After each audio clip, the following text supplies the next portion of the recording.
All right. What's up, everybody? How you doing out there? Hope you're having a good evening.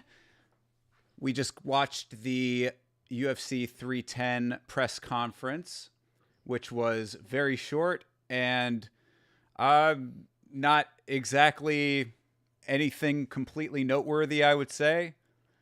Although I did think that Ian Gary was pretty mature in it, which I wanted to give him a little bit of credit for based on his previous conducting of himself.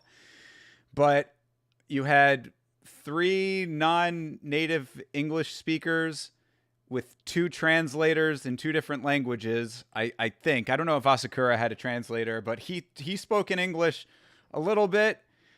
And that was probably for the best that he kind of kept it to a couple of phrases and statements. And you had Shavkat, who, of course, does not speak English at all. He had a translator for his native tongue. And you had Pantoja, who was speaking the best of the English for the non-native speakers, pretty well fluent. And then, of course, Ian Gary. So Ian Gary was representing the English language, which is a scary proposition. But overall, I think he did a pretty decent job. So really not too much to talk about with that. But the main thing that we are here today to check out is this video by MixedMollyWhoppery.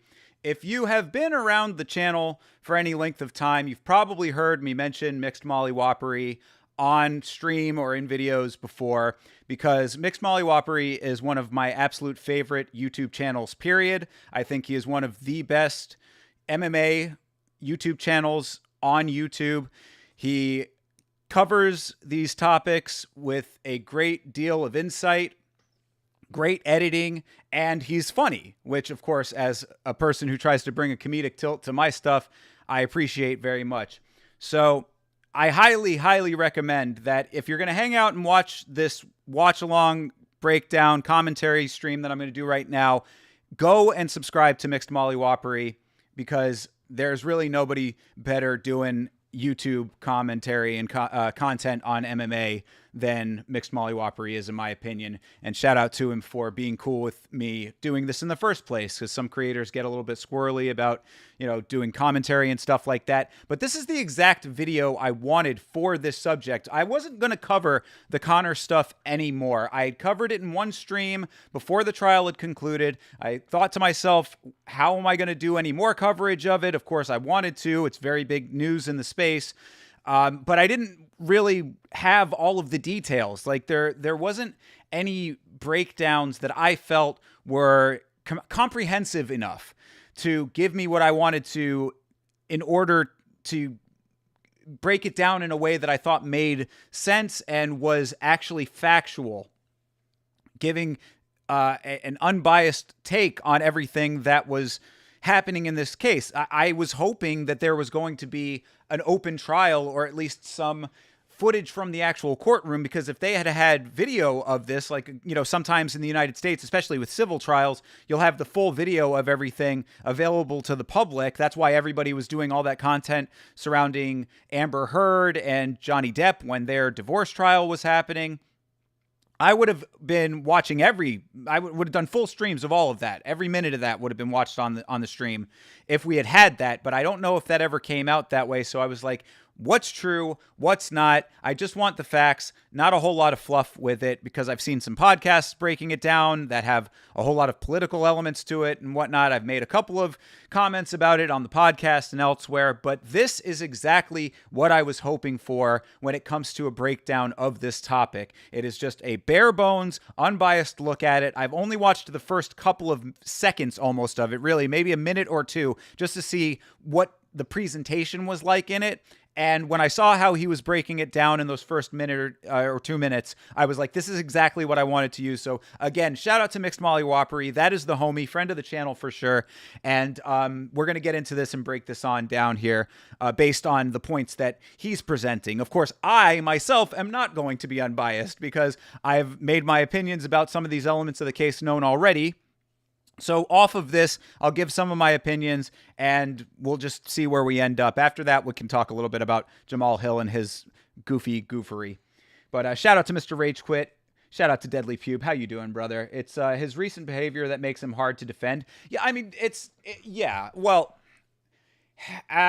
his recent behavior? No, it's his comprehensive set of behavioral circumstances, I think, that makes him hard to defend. However, I think what makes it hard to defend or deny is just that none of us were there. As always, it smacks exactly of how I covered the Alex Pereira allegations, in the sense that we can never know, and it's a bad situation. There's no good outcome from a situation like this. Either you have a victim who may or may, let me step back. Either you have a victim who was the victim of a horrible crime, who has a little bit more money but cannot undo the trauma of the crime happening to them, or you have a false accuser and a victim in the person being accused. And on the other side of the equation, you either have a person who has committed a horrible crime amongst potentially numerous crimes over the past, or at least poor behavior at the very, very least, or you have an innocent man wrongly accused. So no side comes out unscathed in a situation like this, and that is what makes it so goddamn terrible. That all being said, we cannot know the actual truth of the situation 100% because we weren't there, although there were other people there. So there are witnesses to an extent, and people, I mean, maybe not of the actual crime itself, but people who were present at the time that it was supposedly happening. There's CC video footage from what I understand. We'll get into all of it when it comes time in the video. But, I mean, I would be the first person to defend Conor regardless of anything else. As if he did not do these things, then he should be defended in that regard. Other stuff aside. Obviously, his wife has made some statements, or whatever she is, fiance. I don't know if they ever finally tied the knot, whatever. The point is that in this case, putting everything else that you know about Conor McGregor to the side, putting anything or everything that you know about the accuser to the side, that's the core of what we're talking about. It's not, none of the surrounding circumstances matter. Because I know that in the beginning of the trial, this is one thing I did hear, is that her defense had said, the accuser I'm talking about, her defense had said, my client is no angel and she doesn't claim to be. And it's like, okay, well, we know Conor's no angel either. So where is the truth in all of that? You've got a lot of circumstances that all coalesce into whatever we ended up with in this trial, because there was no actual criminal proceedings, which is, I think, the biggest miscarriage of justice in the whole thing, that this should have been criminally investigated and it was not. So all of that being said, let's get into it here in a second. Your Honor, his wife was in me DMs, yo. Hey, baby. All right. So let's get this started here. Oh, sorry. Hold on. Let me unmute. Sorry, guys. All right. Hello? There we go. All right. I want to run through this case in as matter-of-fact a manner as I can. Some of the subject matter will be of a sensitive nature, but I'll avoid graphic or sensational descriptions, and I want to avoid my own personal biases, so I will avoid speculating or editorializing in this video.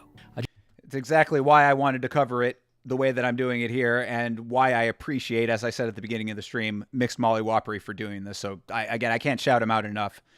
Great dude and great creator. Just want to focus on the relevant facts as they were presented in the case. I'll begin by introducing and outlining the relationships between the four relevant parties: Conor McGregor, Nikita Hand, James Lawrence, and Danielle Keeley. Nikita Hand and So, yeah, I didn't know who Danielle Keeley was at first, and we'll get into it here in a second. But Nikita Hand, I didn't want to name these people necessarily, but they are public records, so it is just going to have to be what it's going to be. In the Alex Pereira allegations, I tried my best to not name the people involved, aside from the fighters, of course, because that is the sport we cover here.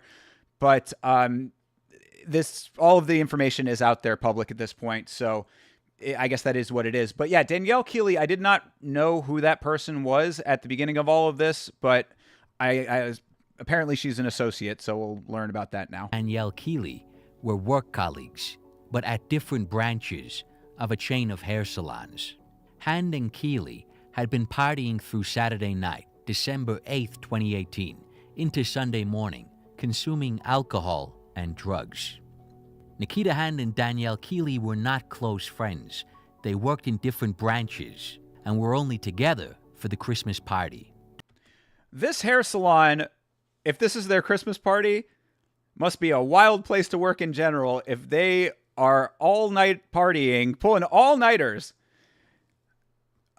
based on their company party at different branches. You know, like that they don't work together, but they are partying so hard together just by nature of how crazy the party is. So these chicks were getting down. During the party, Han mentioned she was chatting with Conor McGregor on Instagram. On So Sunday she was already morning, in the DMs. McGregor collected Hand and Keeley from the car park outside their hair salon in Goatstown. McGregor then decided to pick up James Lawrence, who had gone home earlier. McGregor told his driver he had two girls, two boisterous ladies, full of energy, and needed to level it out, make it a party. So I need to, maybe it'll come out in this video, but the James Lawrence person is also someone that I've heard the name a bunch of times because of this. I think that he's just a friend, but is he also one of the Irish mob guys? He might be. I don't want to speculate on that too much if he's not, but I seem to remember that the Lawrence family might be the underworld connected ones. So just putting that out there, if that is the case. Again, that's purely speculation at the moment, but that might be the case. Cocaine is a hell of a drug, Rick James. Yes, indeed. And only going to make life a lot more complicated, as you'll see here in a second. McGregor and Lawrence had known each other since childhood, but became closer friends as they got older. Okay. According to McGregor, Nikita Hand also knew James Lawrence. Conor McGregor and Nikita Hand were from the same area in Dublin and had previously exchanged Instagram messages. All right, so McGregor and Lawrence, I guess, are childhood friends. I don't know. He could still be one of the underworld connected individuals with that still being the case. But I guess they'd been friends for a long time, closer as they got older here. And Nikita was in the DMs with Conor and also was an acquaintance of Lawrence as well. So I guess it's a little, it's Ireland. I guess it's kind of small communities. Maybe they just all know each other in day-to-day life kind of deal. And Conor, of course, at this point in time, I guess that's a good point to bring up if this video does not, is that this is about a year after the Maymac fight or so, somewhere in that range. So this is Conor at his absolute richest, absolute most influence, most power kind of situation. And we're all, they're all coalescing into this party that is going to take place here. You saw on James's Instagram, he got cleared and he's still talking trash to Miss Hand. Yeah, the trash talk and the vitriol going both ways is something that we'll talk about a little bit after the video. I had mentioned it a little bit on the podcast, but The political opportunism is the way that I put it on the podcast, and I think it's a pretty apt description of what's going on, is pretty wild. But when it's a direct person involved in the case, of course, that's not the same. I'm not trying to conflate those necessarily, but there's a lot of chirping going both ways in a lot of ways, because as I had mentioned a little bit as well, Conor's wife / fiance or whatever D. Devlin is, put out a whole couple of statements of her own that were pretty direct, pretty biting against this accuser, Miss Hand here.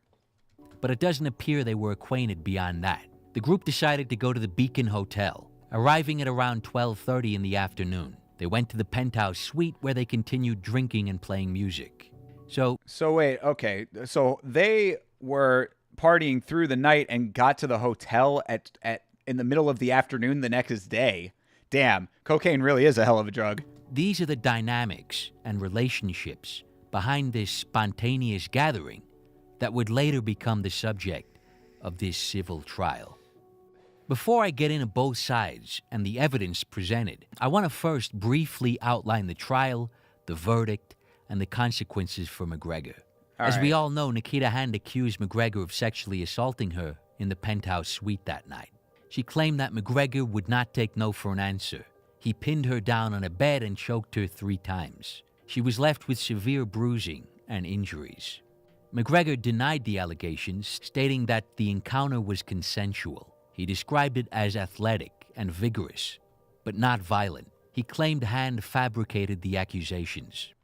So with that, I mean, and that's, these are purely factually stated things here, but yeah, the idea that it is athletic and vigorous, but not non-consensual, I mean, that would theoretically be something that could be the case, right? I mean, again, this is Conor at the height of his, still being active, in addition to money, power, success, all of that kind of stuff. So I would think he was probably in pretty goddamn good shape. And with the amount of fuel in his system, the powdered variety, I would suspect that it would be probably amping up his performance, so to speak. John Dong, how you doing, brother? The civil trial took place in the High Court. It lasted for 2 weeks. The jury consisted of 8 women and 4 men. After 6 hours of deliberation, the jury found that on the balance of probabilities, McGregor had assaulted Nikita Hand. McGregor was not the only defendant in the case. The jury found that James Lawrence, who was a co-defendant, was not liable for assault. All right, real quick before this continues on, 8 women and 4 men, do they choose juries the same way in Ireland that they choose them in the United States? Like, is it a process where each side gets to eliminate potential jurors and interview them and all that kind of stuff? That's a good question. 8 women and 4 men doesn't matter. Yeah, exactly. I mean, that's kind of what I'm getting at with that. It might have been a little bit better if it had been completely balanced down the middle. But that being said, I mean, look, if it is similar to the way that it works in the United States, or should in a just legal system, I would say, then the presentation of the facts should exclude bias based on gender. You would hope. Now, of course, that doesn't always manifest itself in reality, but that should be theoretically how it is presented. I'm just curious if they have the same system where you go through the pretrial process where each side gets to interview these potential jurors. They ask a lot of questions, questions like, have you ever encountered assault of that type? Do you know anybody who has? Is that something that would cloud your judgment? What do you think about Conor McGregor as an athlete? Do you have any opinion about him? Do you watch MMA? Like, those kinds of questions are very important to something like this. And I'm not sure if they have that same portion of the trial process that we have in the United States here. I don't know how other legal systems operate in that regard. Maybe I can look into that a little bit after this as well. Well, thank you, John. Please don't start that as well. You're guessing it's the same as us. You get a letter and do one interview. Okay, so that's a little bit different then. I mean, when you're saying that you do one interview, is it just like how does what is the interview process like? Is it like you go before each side and do it, or like who does the interviewing? Because here it's like a pre-trial, not proceedings, I guess is the best way to say it. Like, it's not a trial, but it's the pre-trial proceedings that you go before the court. Basically, the judge is involved as well, and the interview process is kind of somewhat rigorous, I would say. I mean, each side gets I think a set number of questions that they get to ask, that they both get okayed. Like each side gets to present the questions to the other. It's with the court and the law. Okay, so maybe it is kind of similar then.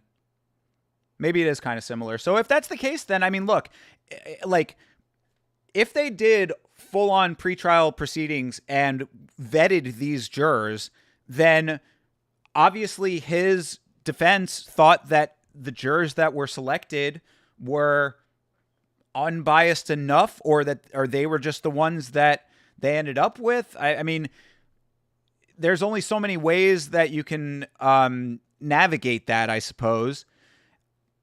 I gotta believe that they did their due diligence. Of course, Conor has the best legal team that he could possibly afford. So, I mean, the infinite amount of money that he has at his disposal to make sure that he had the best legal team possible was most definitely in effect for this. I gotta believe that these were the best jurors that they could hope for. The jury awarded Nikita Hand approximately €250,000 in damages. In the aftermath, Conor expressed disappointment that the jury did not hear all the evidence, reviewed by the Director of Public Prosecutions. So the DPP, the Irish prosecutors, had decided not to proceed with a criminal case, and in the aftermath of the civil case, McGregor lamented the fact that the jury hadn't seen the same evidence as the DPP. Yeah, that's ridiculous. That's absolutely ridiculous. Why did they not? Maybe he'll say that here in a second, but that is completely ridiculous. If the DPP here had evidence that, I mean, either way, it doesn't matter what the evidence does or does not do. Like, if there is evidence that is pertinent to this case and was not shown to this jury, then that's absolutely atrocious. Why was it not? That's horrible. So he should be disappointed about that. Yeah, what's DDP doing here? Yeah, exactly. Random Drika sighting. After the verdict, Nikita Hand urged other victims to speak out. The financial and professional impact on McGregor. As part of the fallout, McGregor lost multiple sponsors, including Proper 12. The company that owns the brand announced they would no longer use McGregor's name or likeness in marketing. IO Interactive, the video game developer, ceased its collaboration with McGregor and began removing his content from the Hitman franchise. Yeah, so IO Interactive is they're the developers of the game Hitman that Conor was randomly added to as a boss or a playable character or something like that. They took that back. And of course, Proper 12, you're probably familiar with Proper 12 at this point, the whiskey brand that McGregor started and had a very contentious lawsuit in and of itself with Artem Lobov over.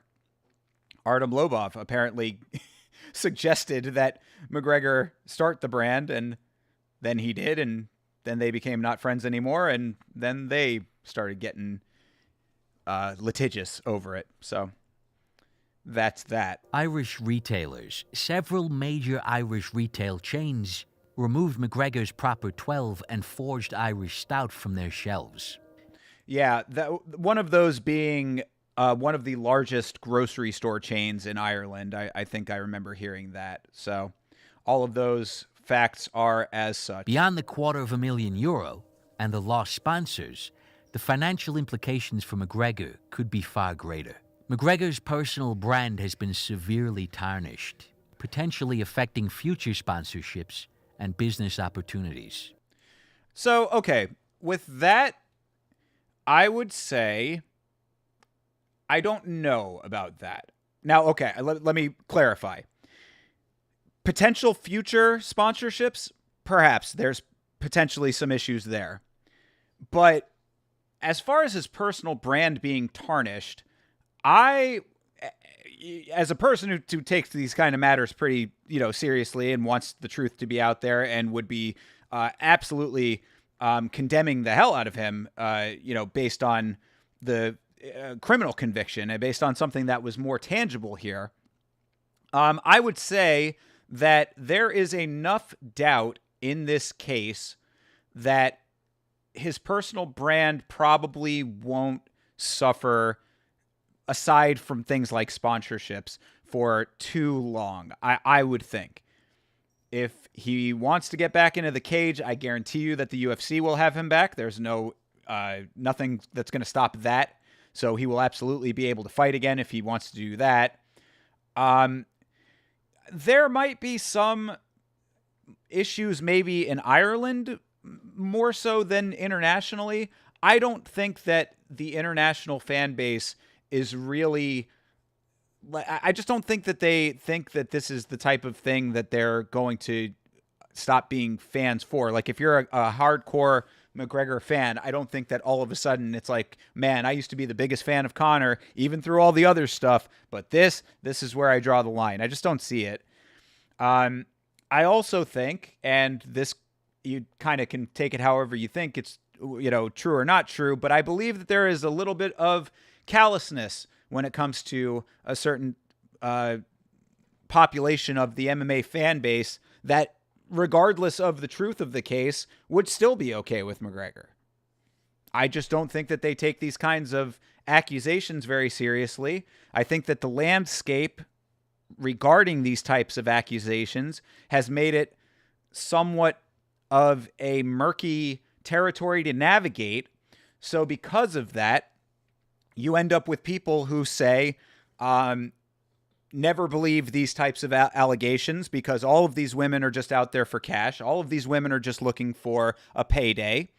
And then, of course, the far other side of the spectrum would say, believe all victims, believe all accusers. Everybody who's making this type of accusation is saying it because it actually happened. Every one of these people who they're accusing is 100% in the wrong, regardless of anything else. If they're making the accusation, then the accusation is true. So that's pretty much the dichotomy, but I believe that more when it comes to the MMA space, you're going to see the former of the two of those. You're going to see people who are going to say, these women are all looking for money. They're all looking for paydays. They're gold diggers. They're cash grabbing.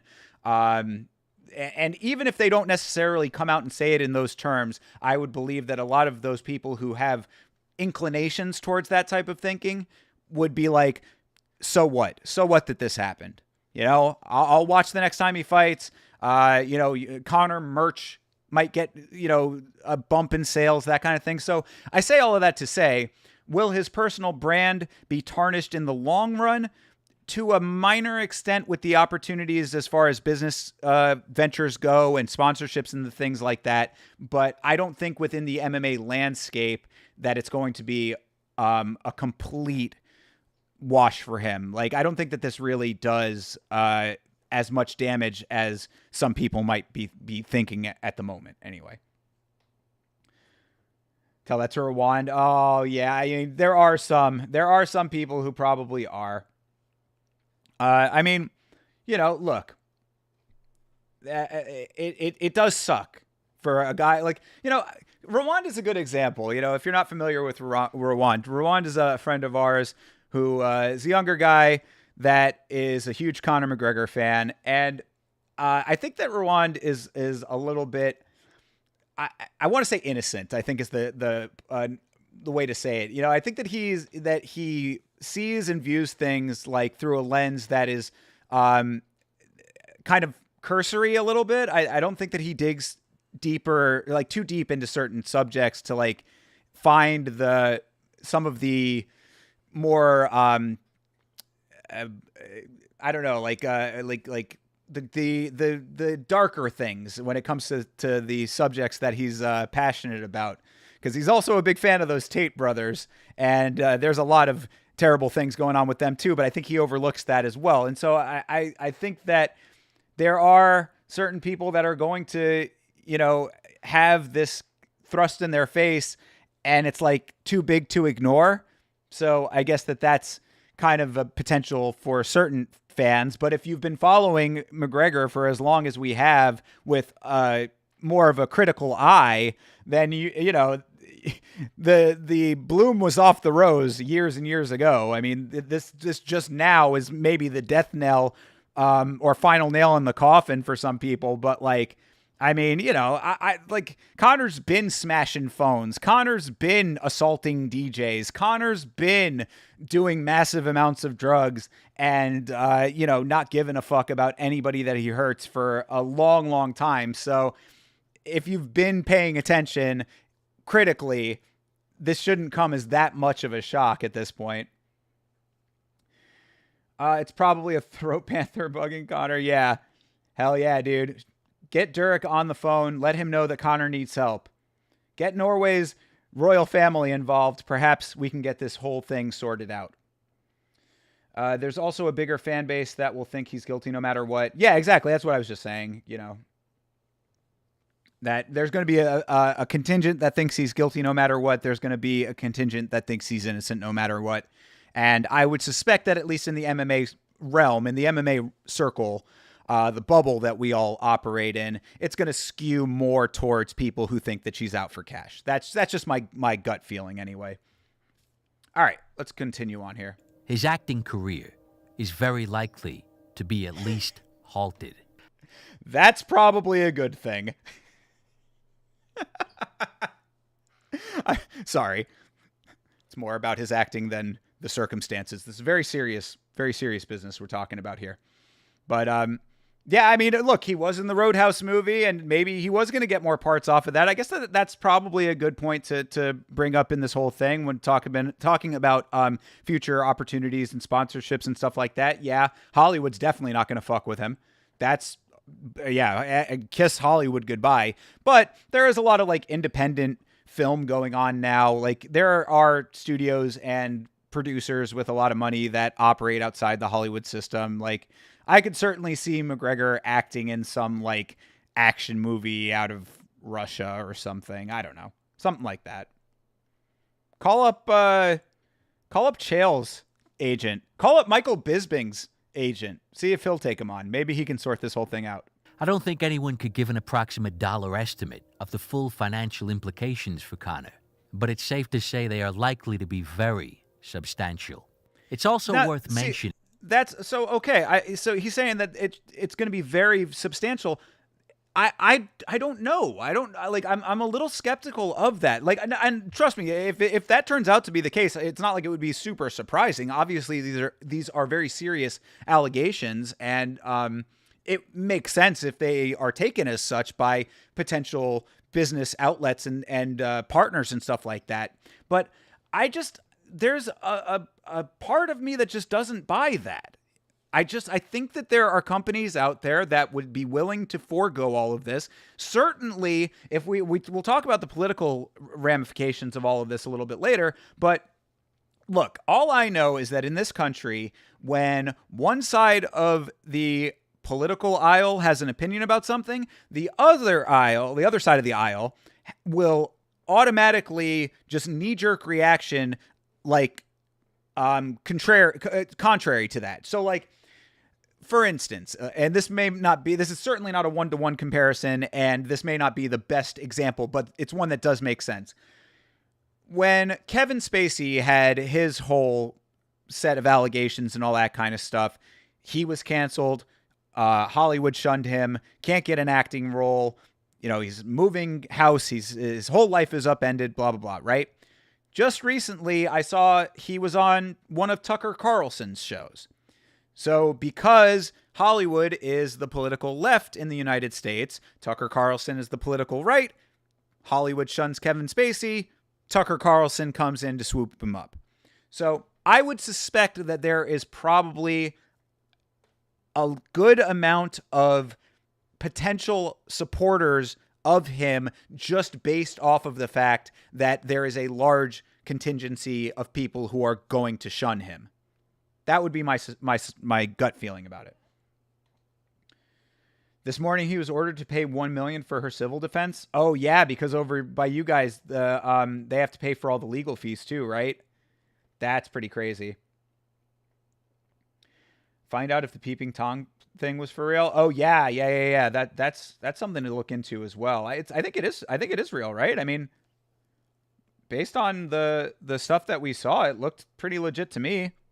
If you don't know, shout out to the Ohio Player, by the way, my co-host and the man. But he's talking about the fact that there was I don't know. I mean, for everything that we had seen, it looked pretty legit.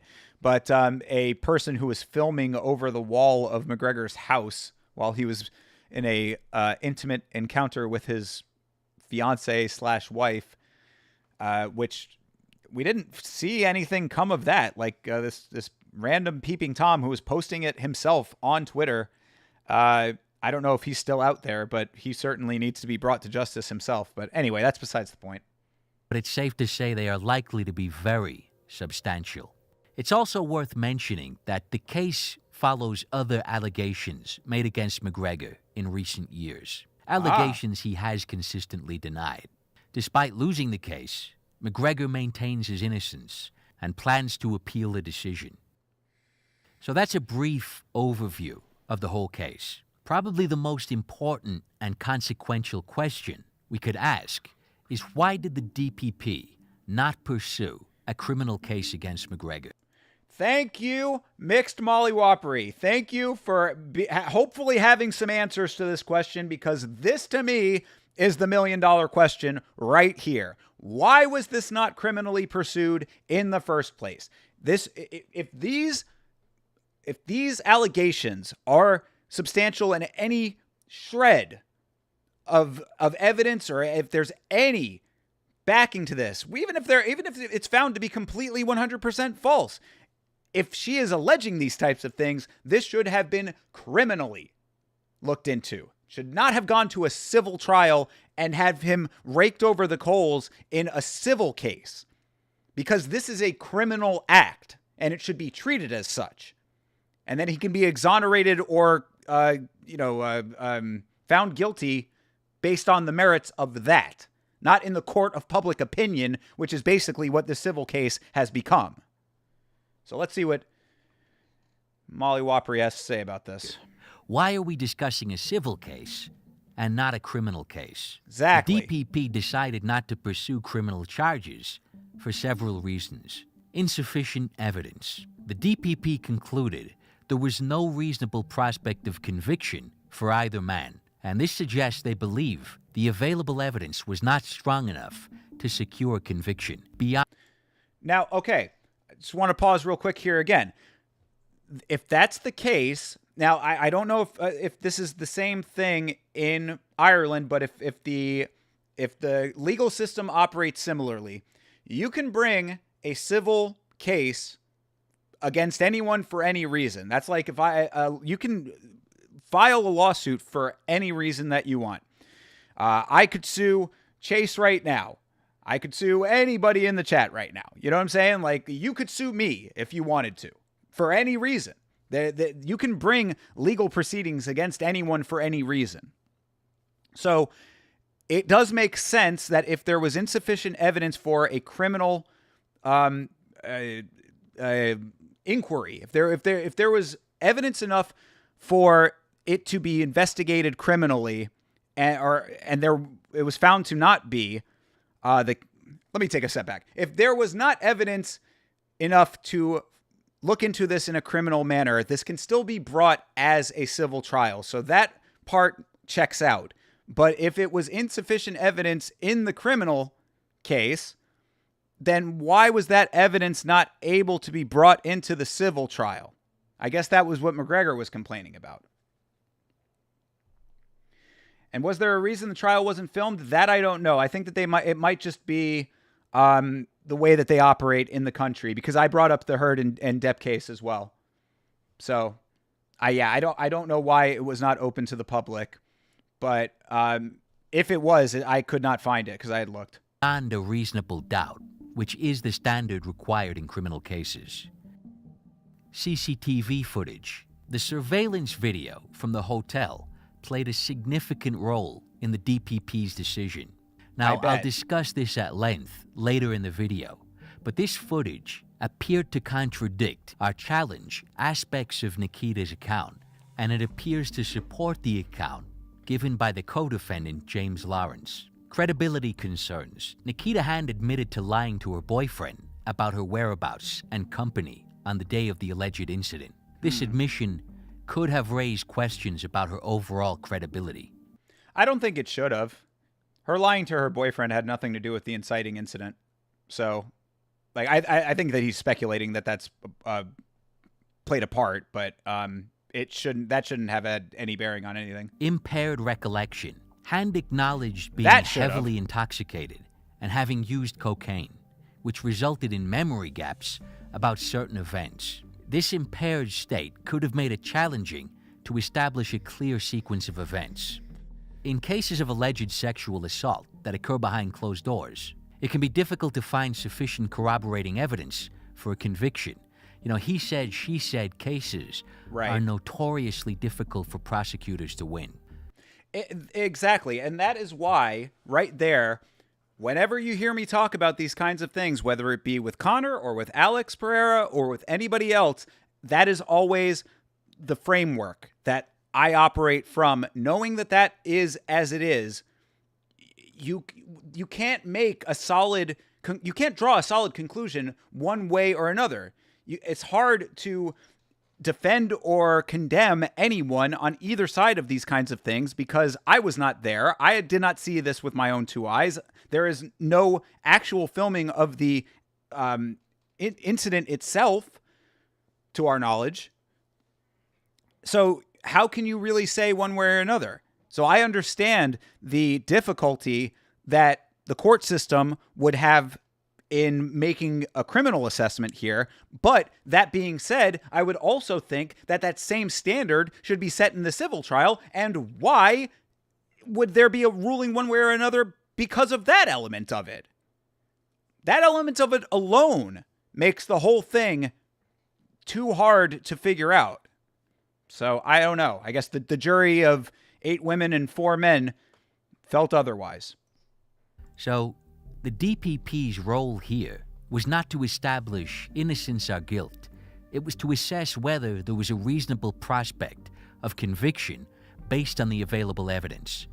And they felt that there was not a reasonable prospect of conviction for the above reasons. Okay, so now I would like to get into the specifics of the case. I'll begin by looking at what was the major evidence presented against Conor McGregor. Well, there was medical evidence and the testimony of multiple experts. Dr. Daniel Kane, a gynecologist from the Sexual Assault Treatment Unit, provided crucial medical evidence in Nikita Hand's case against Conor McGregor.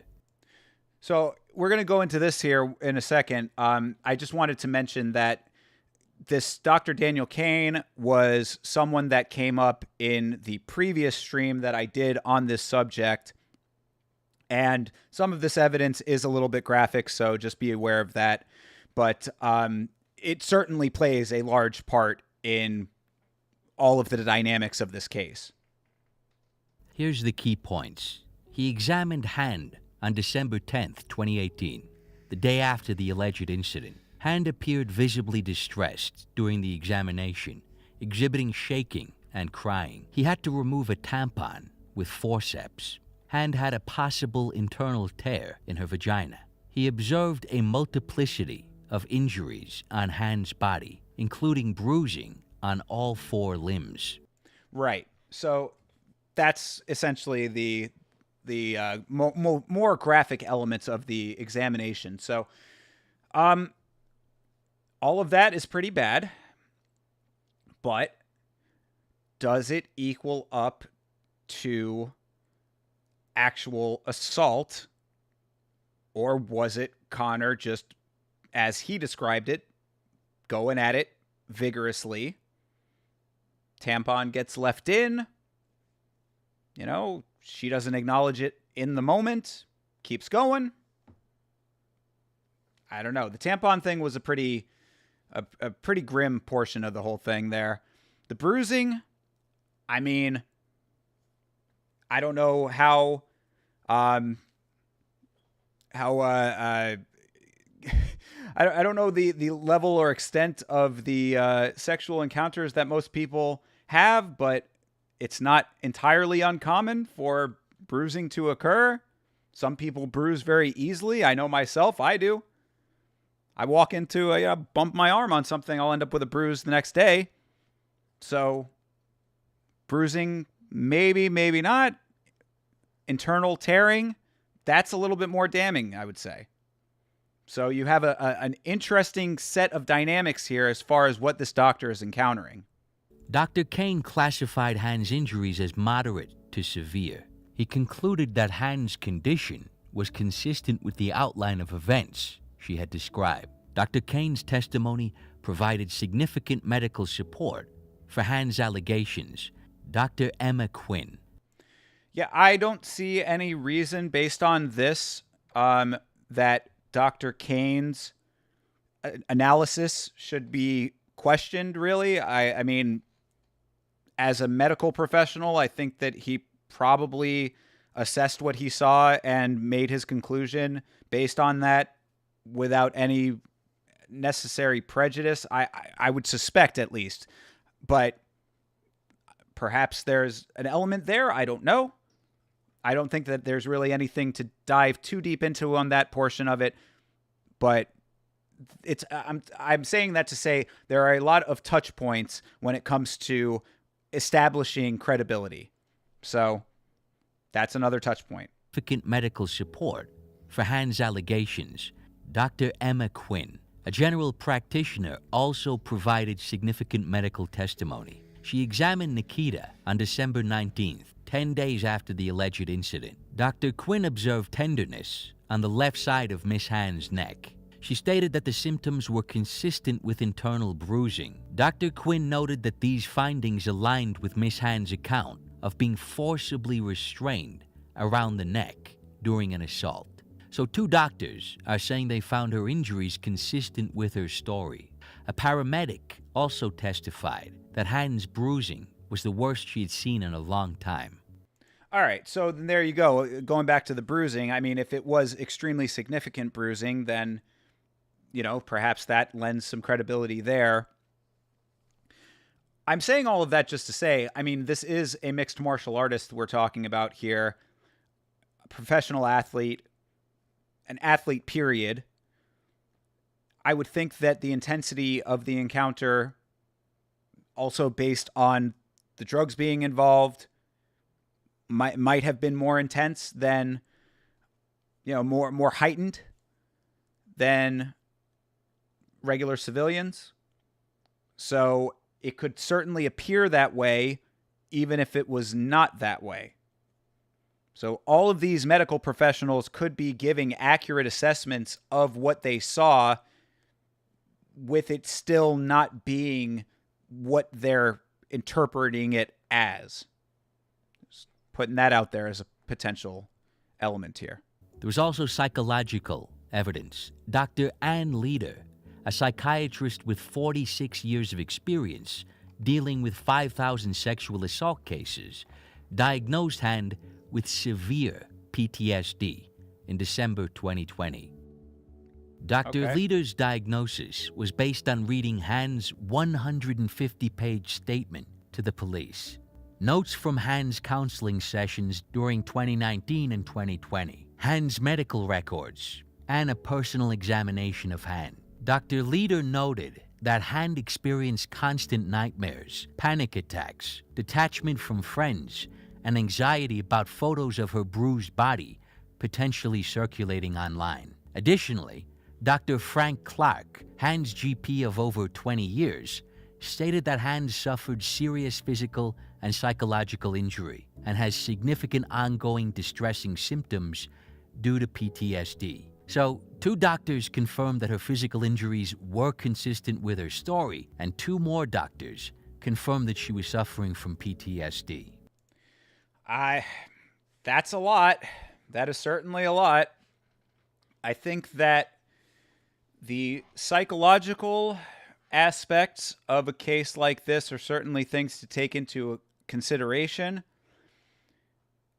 There is a school of thought that would say that that could be manipulated.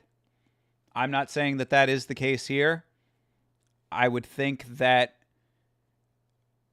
if her doctor of 20 years was quote unquote siding with her, that, there may be some kernel of something there. But if the other doctor was someone who was either assigned to her after this case or during this proceeding or whatever, if it was someone who came into her purview independent of knowing her beforehand and made that assessment, unless she's a really, really good actress, I would say that that's a whole lot of medical support to her claims. Could it all be misinterpreted? Perhaps. DNA obtained from Hand and her underwear and clothes belonged to McGregor.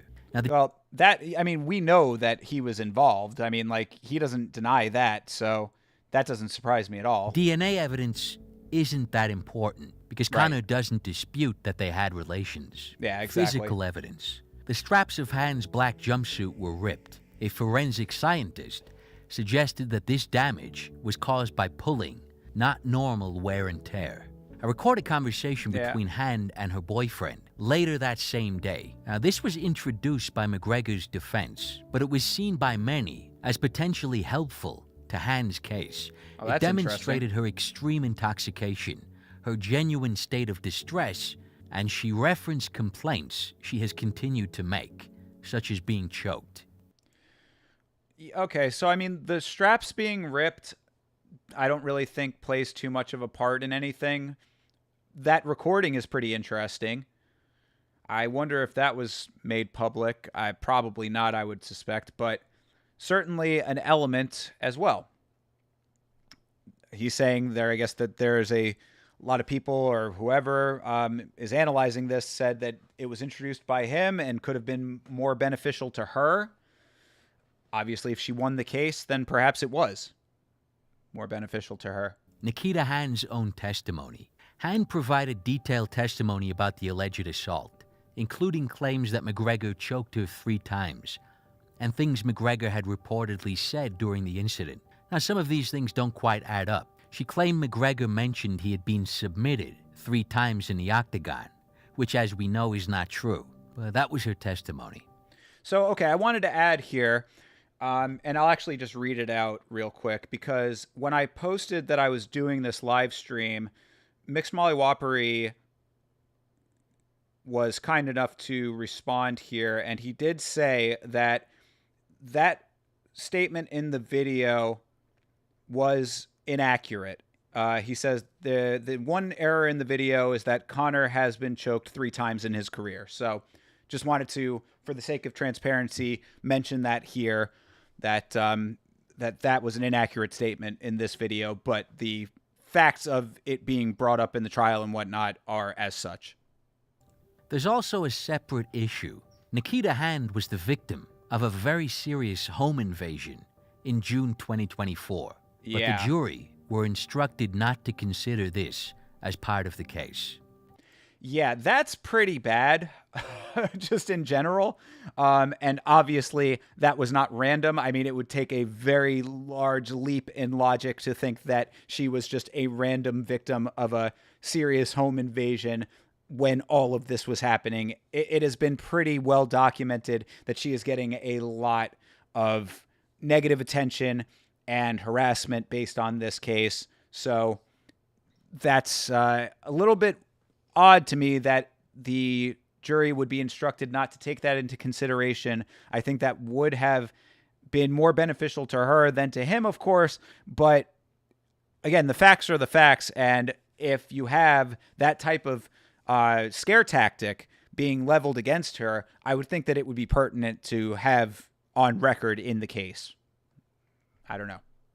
So, to summarize, there were quite a few things presented to the jury, but the 4 major things appeared to be the physical evidence, her injuries, and the testimony of medical experts, her psychological state, her continuing PTSD, and the testimony of medical experts with respect to that. Her own testimony of the assault, the recorded conversation with her boyfriend. Okay, so now let's take a look at the other side of things. What are the major points that were presented in Conor's defense? A major part of his defense was the CCTV footage. The defense lawyers for Conor McGregor and James Lawrence used the footage to argue that Nikita Hand was not in distress and appeared to be functioning normally. I really wish that CCTV footage was available publicly. Not because I really want to dig too much deeper into this than I'm already digging into it, but just to know the exact nature of that, because from what they're saying, and it'll say it here in a second, if she's hanging on him or whatever, I'd like to be able to see the actual body language, but let's hear how it's described here. Footage showed Hand being affectionate towards both men, including kissing McGregor's arm after the alleged assault, and later having her arms around Lawrence and kissing him at several points. Right. So there you go. I mean, that's basically what I was alluding to. And I mean, it would be helpful to be able to actually see that to interpret it a little bit better. But I would think that would be definitely a major point in his defense. I mean, it is what it is. I mean, it's certainly, I guess that the two ways to look at that are either she's playing along because she's scared and wants to get out of there and doesn't want to be hurt any further, or she was having a good time and continuing to have a good time. I don't know if there's another way to look at it, but those would be the two that I would think come to mind. There was a lot of CCTV footage. McGregor left the hotel with Danielle at about 6:15 in the evening. Lawrence and Nikita stayed. For some reason, it took them about an hour to get back into the suite, and they were visible to the security cameras for a lot of that hour. So there's a lot of footage of Hand and Lawrence.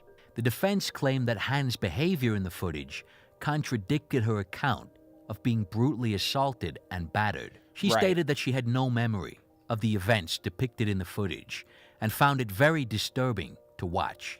The CCTV footage also contradicted various other parts of her story. I mean, it is somewhat convenient to not have memories of these things. Just in general, you paint yourself as an unreliable narrator when you can remember certain things and not other things. Of course, that is not completely out of the question to be true, but I mean, even if you can't remember them happening, like in the moment, just naturally, I would think that you would be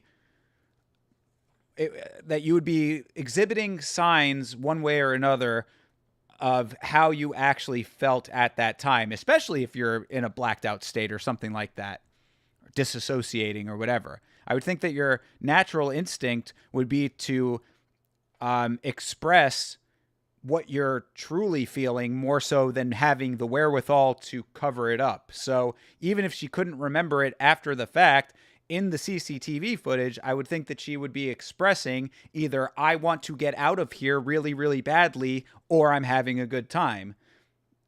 Again, that's just my assessment of it. Perhaps I'm completely off base. Phone records. There were also various phone records that seemed to contradict her story. Hand sent a text message to her then boyfriend from the hotel car park at around 6:28. The message indicated she was having a good time and was okay, saying, "I'm so drunk." That's also pretty goddamn damning. Even if she doesn't remember that either, but I mean, why? Why would that have been the case? Again, I'm trying to be objective here, but it's like if you're on video having a good time, you're texting your boyfriend you're having a good time, I would suspect that if you were in distress, you would be doing everything within your power to remove yourself from the situation. That's very similar to the criticisms that I had in the Alex Pereira allegations. You can go back and watch in the video I made about that. But people who are in a heightened situation where they feel highly distressed generally want to remove themselves from that situation at all costs. So if that's how you're conducting yourself and this is how you're texting your boyfriend, I think that that's a pretty strong piece of evidence for the defense. During her testimony, Hand had initially claimed she sent this message from the hotel room after waking up next to McGregor following the alleged assault. However, the CCTV footage and phone records showed that this was not accurate. Phone records also showed that she had attempted to call McGregor after he had left the hotel. Nikita claimed she didn't remember making the call and didn't know why she had done so. So, wait a second. When was that? When was it actually sent? Hold on a second. I'm going to have to rewind here for a minute because she's saying from the car park at around 6:30. Yeah, I'm going to have to re-listen to that portion of it because she said that she sent it after she had woken up from the assault, but that was incorrect. So when was it actually sent?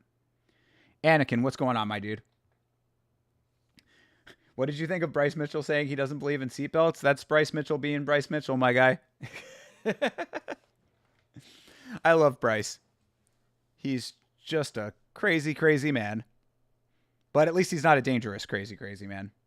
Some of his ideas might be slightly dangerous, but he himself is a good dude with some wild opinions, and that being one of them. So hold on. Let's go back real quick and hear this portion one more time because I want to understand when that text was sent. Records that seemed to contradict her story. Hand sent a text message to her then boyfriend from the hotel car park at around 6:28. The message indicated she was having a good time and was okay, saying, "I'm so drunk." During her testimony, Hand had initially claimed she sent this message from the hotel room after waking up next to McGregor following the alleged assault. However, the CCTV footage and phone records showed that this was not accurate. Phone records also showed that she had attempted to call McGregor after he had left the hotel. Nikita claimed she didn't remember making the call and didn't know why she had done so. Okay, so I think that to clarify what was going on there, she said that she had sent the text message immediately after the assault, and the records and CCTV footage showed that it was actually sent from the car park, so it was a decent amount of time afterwards, which also somewhat lends a little bit more credibility to the defense that, you know, she wasn't just sending this text message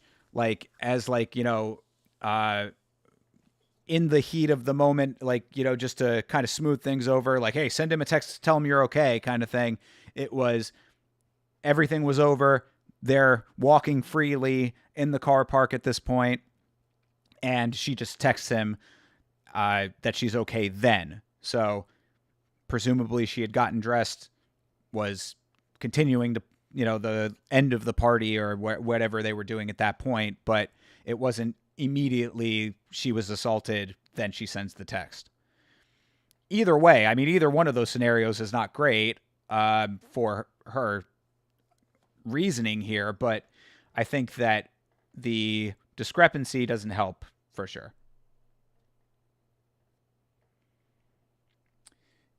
He's an interesting person. Hope he wins so we can hear his legendary post-fight interview. Absolutely. Yeah. Always ride with Bryce.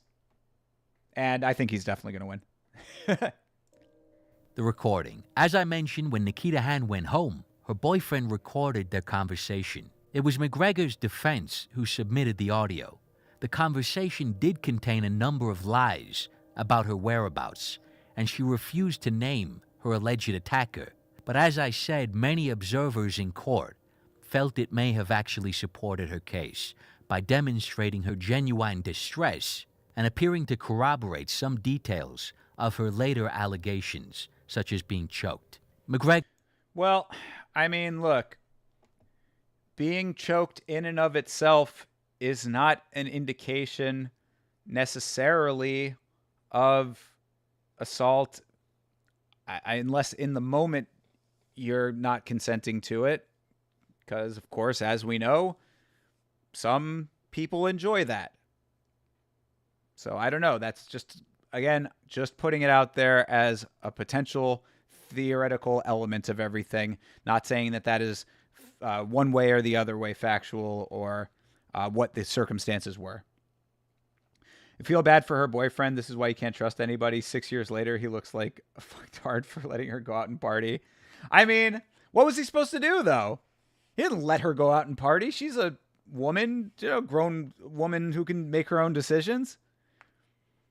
What he might have wanted to do was just break up with her on the spot. Like, yo, if you go out and party tonight with fucking Wild Man McGregor, then don't come home.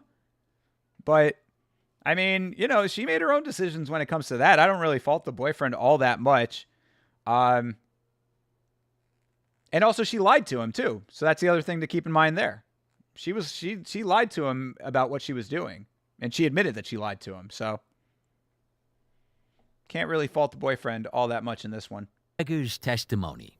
McGregor provided his version of events, stating that the encounter with Miss Hand was consensual and athletic and vigorous. Right. He claimed there was no tampon present during their interaction, contradicting the medical evidence. He said he did not cause the bruising on Miss Hand's body. McGregor suggested alternative causes for Hand's injuries. Oh, this is He all recalled her swan diving into the bathtub and suggested that she could have also been knocked about elsewhere during what he called her 3-day bender. Okay. All of that is really, really dumb for Conor to have done. Literally all of that.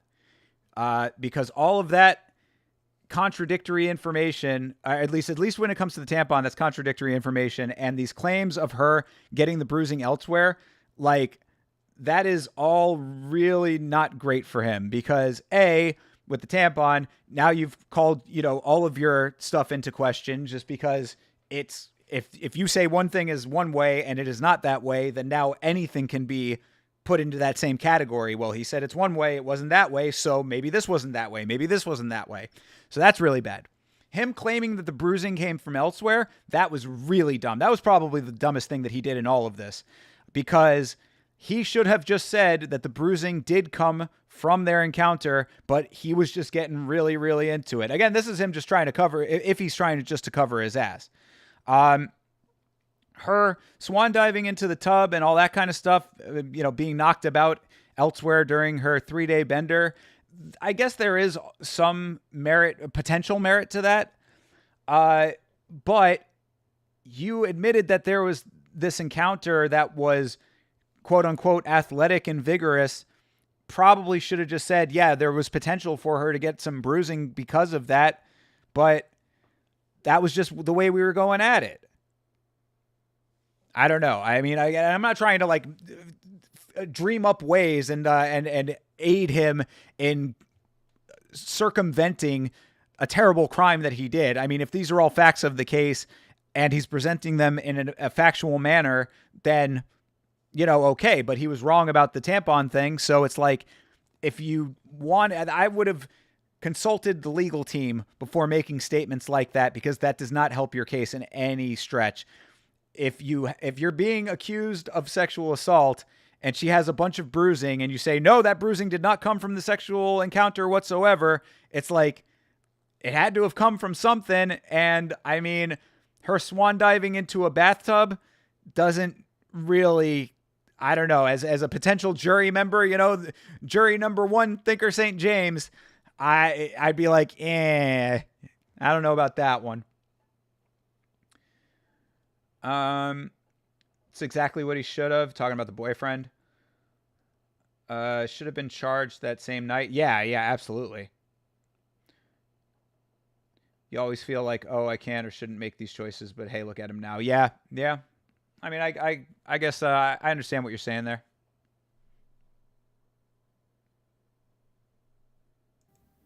Beyond McGregor's testimony, we had James Lawrence's account. James Lawrence's testimony played a significant role in McGregor's defense. Yeah, I'm interested providing about this support James for Lawrence McGregor's claim fellow. of consent and challenging Nikita's account. Here's the key points of Lawrence's testimony. Lawrence testified that he observed flirtatious behavior between McGregor and Hand in the car on the way to the hotel and in the suite.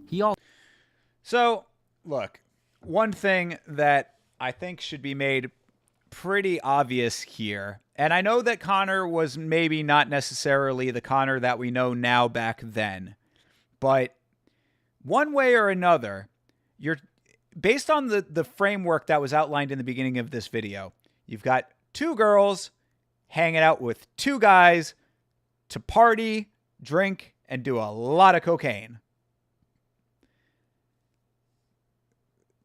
That I think that you could just point blank period that one, right? I mean, like, yeah, I would think that there was definitely flirtatious behavior between them. I would think that it would have been almost a foregone conclusion that there was going to be sexual activity one way or another, whether it be between all four of them or 2 and 2 or however it shook out. I don't know.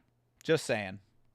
When people party together like this, especially with that dynamic, 2 and 2, it seems like a foregone conclusion that something's going to go down in that regard. It's very rare that you have a bunch of people partying together like that in that combination of sexes, and they're just going to have a strictly platonic time. Just saying. Also claimed to have seen them in the act, and she was in the top position. This testimony appeared to support McGregor's claim that she was a willing participant. Lawrence also claimed that he had consensual sex with Hand twice after McGregor left the hotel.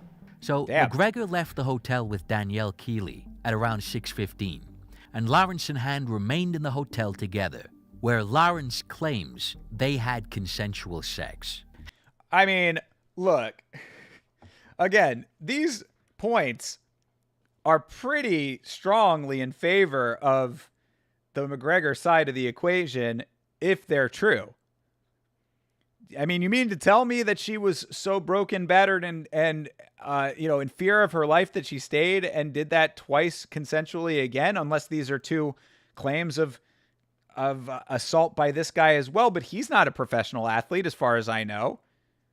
He's not athletic and potentially as vigorous as McGregor, and he did it twice, 2 times.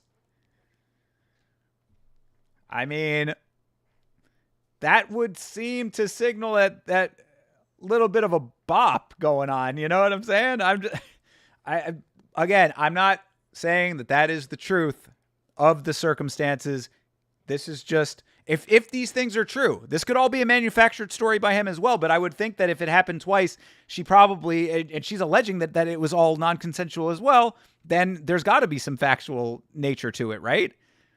Because why would he be implicated otherwise?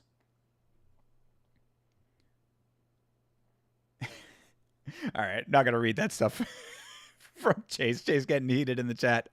Hand stated she had no memory of any sexual activity with Lawrence, describing his account as a made-up story. CCTV footage showed Hand being physically affectionate and flirtatious with Lawrence, which could be seen as supporting his account. However, a security guard who checked on the room 3 times when Lawrence and Hand were alone testified that he never saw them engaging in sexual activity or in a state of undress.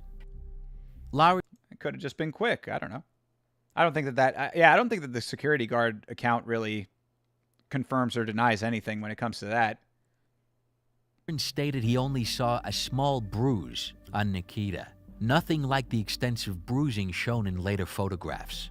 So James Lawrence's testimony bolstered McGregor's defense and challenged the credibility of Hand's allegations. I agree with Danielle Keeley. Danielle Keeley's testimony provided another perspective of the events. Keeley stated that she was surprised to hear about the allegation. She said she didn't notice anything had happened when leaving the Beacon Hotel. Yeah, I mean, come on. That is right there pretty damning. I mean, now, granted, they're not like close friends or anything, but I think that that's more so why it would be even damning. Like, she's surprised. Everything seemed okay to her. So now you have 3 people. This is now 3 against 1 based on this dynamic. She testified that no one was in bad form and everything was fine when McGregor and Hand came out of the bedroom. So she's providing some more support for McGregor's defense. Expert testimony. A forensic physician was called to give evidence. He mentioned that the anti-anxiety drug sertraline, Zoloft, which Miss Hand was prescribed, can increase the propensity for bruising, so he suggested that her prescription drugs could have been a contributing factor to the extensive bruising. In summary, the defense arguments mainly focused on the following: CCTV footage, inconsistencies in her story, prominent lapses in her memory of events. The defense questioned her credibility, highlighting lies Hand had allegedly told. They focused on contradictory testimony, not just from McGregor, but also from Lawrence and Keeley. They presented phone records that showed she had tried to call McGregor after he had left the hotel. McGregor offered alternative explanations of how her injuries might have occurred. They presented expert testimony on the potential role of her medication in exacerbating her bruising. Despite presenting this evidence and testimony, the jury ultimately found in favor of Nikita Hand, awarding her damages of approximately €250,000. Anyway, I feel like those are most of the relevant facts and considerations in the case. So yeah, I mean, look, based on all of that, I'm not going to make a judgment one way or another. As I had said at the beginning of all of this, I certainly think that there is more than enough in there between both sides of the arguments to have this be something that cannot be definitively concluded. If you want my gut feeling about it, based on McGregor's side of the account and also Keeley, her statements, it to me does not sound like a non-consensual incident personally. But I'm not making that judgment. I'm not going to have that be my judgment of call here. I'm not making any kind of judgment on it because you cannot know the truth.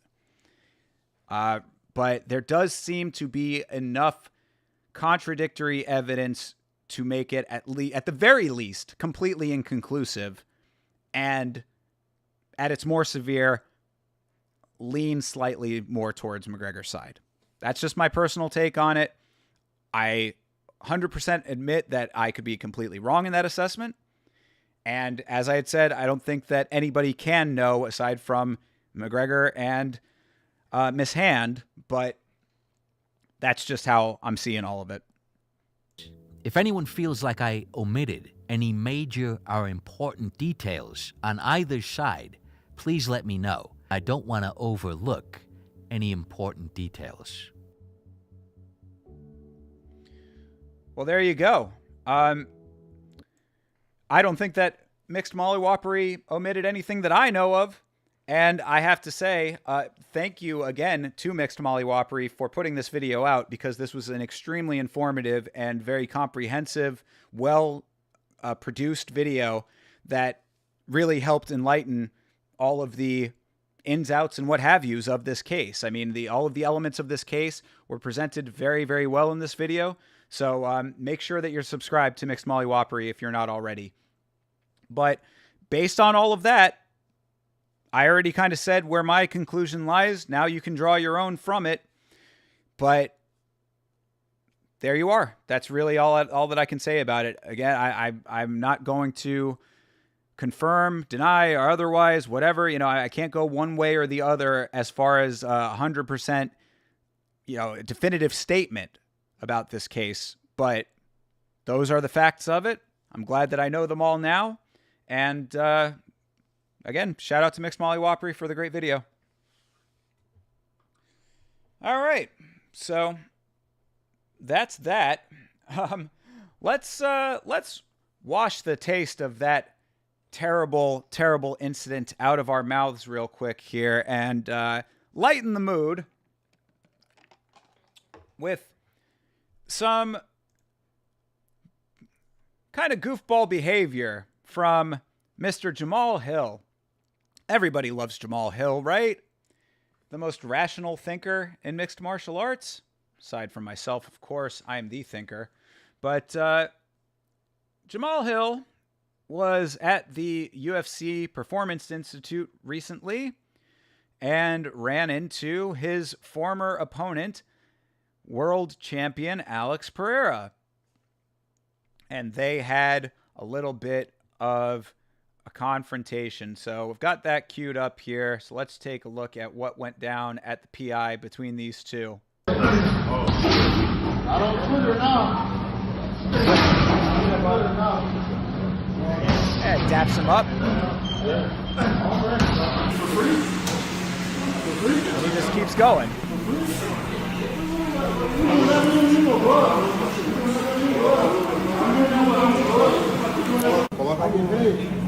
And he keeps going. Let's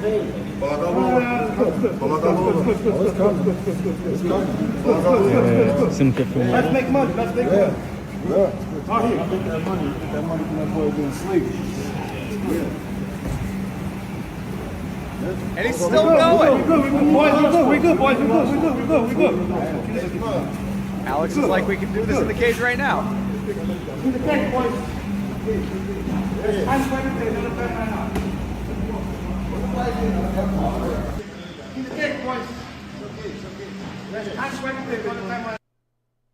All right, so there you go. Just a little friendly encounter between the two of them, which I thought was pretty funny. Jamahal Hill, I mean, he is just losing his mind in real time over this loss. It's pretty odd to witness. He's showing a great deal of mental fragility based on the way that he is handling himself all of this time later. I mean, when did that fight take place? That was in like May or something like that, I want to say. Jamahal Hill versus Pereira. April. It took place in April. It is now December, and he is still barking up that tree in any way he can. Jamahal Hill has a little bit of a tear in the fabric, I would say. So just wanted to also bring this up. Jamahal was live for his show, The War Council, on his YouTube channel. It was still live when I checked it out just an hour or two ago. I think they might have been signing off right before the press conference, but thankfully MMA Orbit, shout out to them, clipped the portion of the stream where he commented on this little encounter. So I have not seen this, so I thought it would be fun to check out what he had to say about this little kerfuffle. So I was at the PI earlier, and Alex was there. You know, I just finished working out. He was working out, and you know, I just went to go up and have a conversation. You know, ask him, sure you did. Yeah, that's what that looked like. He just went up casually to have a conversation.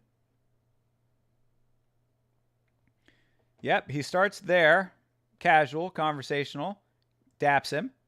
That's all fine. That does cut, though, so I mean, I guess we don't know what was said after that. But if you just wanted to have the conversation, Jamahal, you could have left it at that and walked away. You continue to engage. You continue and continue and continue. Bro, you are sad right now, Jamahal. Because we don't have to talk about it across Twitter, because I'm right here. You know, initially when I went up to him, it was smooth. It was like, you know, don't run the heavyweight. I'm gonna go ahead and handle business, and then we need to run this back. Like, so first of all, before I even get into the heavyweight thing, Jamahal, you're the only one talking on Twitter, sir. You are the only one continuing this line of interrogation / commotion, I guess is more the better way to put it. You're the only one propagating this whole you versus Alex thing. So Don't tell Alex that he needs to not be tweeting at you. We can talk about it in person because you're the only one talking. You're the only one running your mouth about this, and you never stop. You have not stopped since April, bro. You got knocked out, woke up, and started talking shit. So anyway, all right, that being said, Alex not running to heavyweight. Alex can do whatever the fuck he wants, bro. Alex is the fucking man. Alex knocked you out, then knocked out fucking Khalil Roundtree, and knocked out Yuri twice. Alex can do whatever he fucking wants. So you fucking try to frame this as Alex running away from you. He's so scared. He's so scared. Bro, go and try to get a win over anybody before you say some shit like that, because Alex is in the driver's seat. He has control over his destiny right now. You have no control over anything. I love this mental gymnastics. Jamahal Hill is like a gold medalist in mental gymnastics. We need to run it back. And, you know, in somewhat the multi exchange, he said something to his translator, and his translator said, like, oh, he said, you still asleep, or you still woke up and shit. Like, I'm wide awake. I'm wide awake now. You can get put to sleep for real. First of all, that is a cold line to say it straight to his face. Second of all, I don't think he's worried about getting put to sleep in the fucking slightest. Not by you. Not by you, brother. You ain't Izzy. Izzy's the only man to do it. And that was at middleweight. Light heavyweight, he has been A-okay. So I don't think that he's concerned in the slightest. Yeah, you're awake right now and you're in his face because you're the one with the problem. Jamahal Hill is creating problems for himself and then acting like he's not. Like, bro, don't go over and kick the hornet's nest and then wonder why you're getting stung by hornets. And then it kind of went to a whole, like, fake ass, like, oh yeah, come get the gloves and go in the cage, which I replied, what the fuck we need gloves for? We not getting paid right now. You know what I mean? I get paid to fight. I get paid to put on gloves and fight. And when I'm out in a situation like that, we could throw hands right now. You know what I mean? I'm not finna take time, put no gloves on and none of that shit. We can just throw hands right now. I mean, okay. So what? What difference does that fucking make? I would think that fucking bare knuckle would be even better for that left hand of stone crushing your jaw. Like, he was saying, Alex was probably saying, let's just fucking have a spar if you want to have a spar about it. Like, if you want to try to get some shit out, we can just get some shit out. Like, you know, obviously you're over here expressing emotion. You're the one that has the fucking, room for rent in your head, which is being occupied by Alex so extensively at the moment. So Alex is extending you just an olive branch to say, hey, if you want to go out and get some of this aggression that you have pent up out of your system, we can have a little spar over it. And you're like, no, well, let's just fucking throw hands without gloves. It's like, all right, well, motherfucker, if you want to do it like that, we can do it like that too. Alex is not scared of you, Jamal. I don't know how many ways that you can dissect it.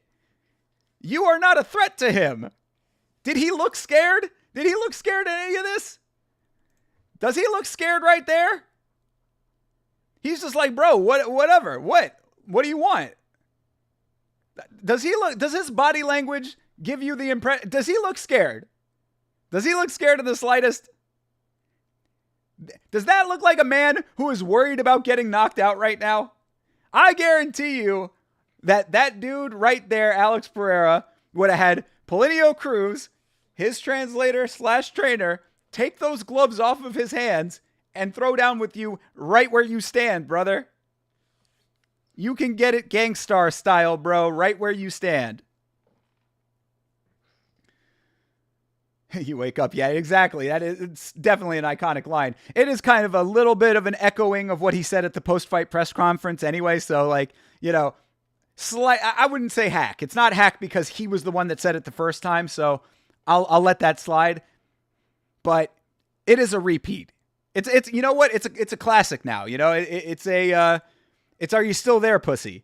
You know what I mean? Like it's becoming one of those ones that he can have as a go-to line for fucking Jamahal Hill and anyone else that he's knocked out. All of the many victims of Alex Pereira. At least inside of the octagon. Hi-oh. Anyway. You know, which so obviously, that's why you said we don't. right? We don't need no gloves. We don't need no gloves. Who are these The fuck people? We need gloves for? We got hands right here, and his response was just to stand there. So, you know what I mean? It's like, fuck it, we're gonna get paid. I'm not gonna ruin my bag.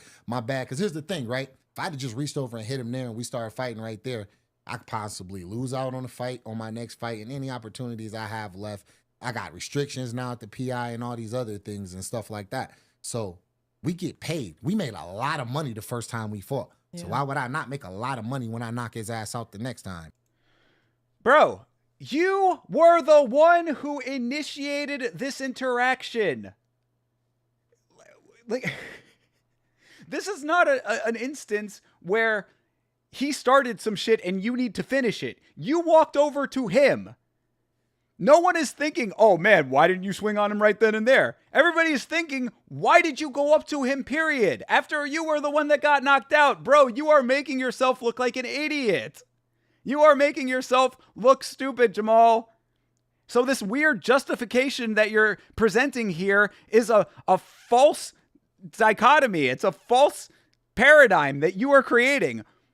Oh man, we could go in there and throw down without gloves. And he's just standing there. Well, why didn't I just swing on him? Because, I could have lost out on all of my money and blah, blah, blah, blah, blah, this and that. Bro, you shouldn't have walked up to him in the first place. You are creating your own straw man, sir. He's retarded. Yeah, bro, seriously. Jamahal Hill is exemplifying and exhibiting. Jamahal Hill is exhibiting early signs of CTE, even though I don't think he has CTE. Jesus Christ, bro. Like, people gonna say what they gonna say. You know what I mean? They gonna sound dumb like they always do, but it is what it is. Oh, yeah. No, the critics So are the I was ones at that the sound PI dumb, bro. The critics are the ones that sound dumb. It's not you. It's never you. What, reality does Jamahal Hill live in? Like, he just, I talk about this a lot when it comes to, the idea of self-awareness, right? I talk about it a lot just outside of MMA, just with people in general, because I think that this is just a problem that a lot of people have. Like, there are some people, I would class myself in this camp, that are hyper self-aware, but don't give a fuck what other people think, right? That's one version of not being self-aware to an extent, right? Where it's like, oh, okay, if you are overly aware of how you're perceived, but don't adjust to the perception from others, then in its own way, it's kind of a lack of self-awareness, I guess you could say. So that's one version of it, where it's like you are so focused on how you are perceived that and if you just actively deny it, then, or not deny it, but if you actively discard it, then, maybe that's not the greatest way to conduct yourself. Perhaps that's a criticism that I have often leveled against myself, because I know how I'm perceived sometimes, and I just don't give a fuck, right? Then there is this version of that, where you just cannot see outside of yourself. Because in Jamahal Hill's mind, he thinks he's acting entirely rational here. I went up to him to just have a conversation. Why? Why did you go up to him to have a conversation, Jamal? He didn't want to have a conversation with you. He wasn't trying to talk to you. He beat you, bro. Why? Where's this talking coming from anyway? He dapped you up. He dapped you up in the beginning of the video. We can see it when it loops. Maybe not on this one. Maybe we have it on the other one. Yeah, here. Why is it not just playing it from here? All right, whatever. Play it this way. Yeah, he comes up. Alex is there. Daps him up. All is well. Everything is A-okay. Why did you do it? Why did you come over? Do you not realize what a dumbass you seem like? Leave this man alone. If you want to go and get money to get another shot at the belt and to fight him again, go out and earn it. You don't deserve an immediate rematch. You got caught, even if you think that it was just getting caught. Oh, I just got caught. It's not like those other fights. Those other fights had more going on and blah, blah, blah, this and that. Okay, well, fine. But you got caught early. Didn't throw a single punch for the most part. You have to go back out there and regain the ground that you lost, bro. But no, we're the idiots over here. People saying what I'm saying are the fucking dumbasses. Jamahal Hill's the guy that's acting rationally.